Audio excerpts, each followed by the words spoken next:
Assalamualaikum warahmatullahi wabarakatuh. Piring dicuci setelah makan supaya rumah terlihat bersih. Kitab suci harus dibaca dan diamalkan, jangan sekedar jadi koleksi. Cakep. Ya, insya Allah cakep pantunnya. Kalau kita pernah ngebahas sahabat HP Hikmah Pantun tentang yang dilaknat orang membaca Quran karena sebab apa-apa udah.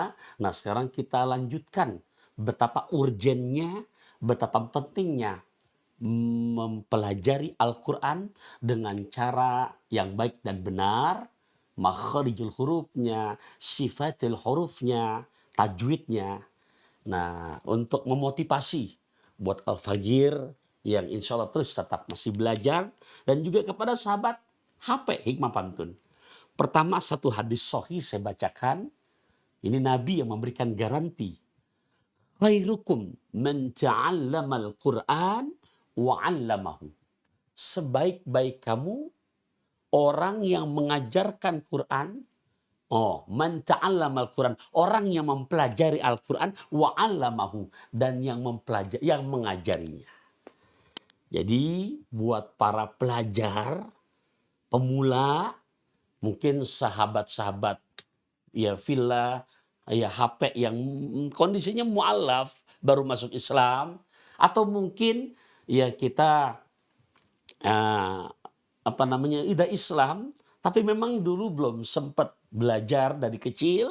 Nggak ada kata terlambat, karena definisi orang yang belajar Quran itu Nabi menempatkan sebaik-baik orang adalah orang yang mempelajari Al-Quran, mempelajari dari pertama cara membacanya dan yang mengajarinya juga kepada para guru yang privat les, yang di TPQ, yang di TPA, yang di Raudatul Atfal, yang di Ibtidaiyah, atau mungkin di majelis-majelis tahsin yang dimana diadakan. Yuk hidupkan untuk mengamalkan daripada hadis Nabi ini. Apalagi keistimewaannya? Yang kedua, saya bacakan lagi hadis riwayat muttafaqun alaih, Imam Bukhari Muslim. Apa kata Kanjeng Rasul? Al-mahiru bil Quran ma'as safaril kiramil baroroh. Adapun orang yang sudah mahir, yang sudah piawai membaca Al-Quran, maka penempatannya kelak di dunia maupun apalagi di akhirat bersama para malaikat kekasih-kekasih Allah. Jadi yang sudah mahir, yang sudah piawai, bukan berarti berhenti membaca Quran. Untuk lebih lagi semangat membaca dan meningkatkan, memahami isinya berarti. Kenapa? Karena derajat yang Nabi berikan jaminan bersama para malaikat, kekasih-kekasih Allah. Ustadz, lantas bagaimanapun yang masih baru belajar nih, yang baru belajar alif-alifan, rubah, jangan alifan, besok belajar alif beneran. Yang dimana Nabi menyebutkan dalam hadis yang tadi sambungannya, walladzi yaqra'ul Qur'an wa yatata'u fihi.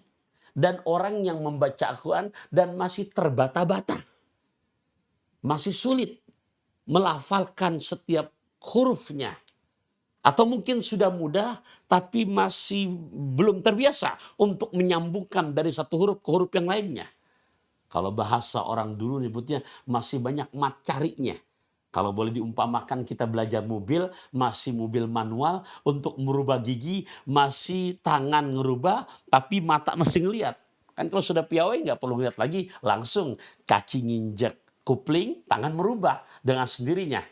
Itu kalau ibarat namanya mengendarai kendaraan. Begitu membaca Quran, masih banyak mat carinya. Nah yang seperti itu jangan pesimis. Kenapa? Wa alaihi syakun. Dia masih berat, masih sulit untuk menyebutkannya, melafalkannya. Maka yang begitu kata Nabi, lahu ajroni. Masya Allah, mendapatkan 2 pahala. Pahala terbata-batanya, bayangkan ikhwafillah, terbata-batanya dinilai pahala. Dan pahala mempelajarinya.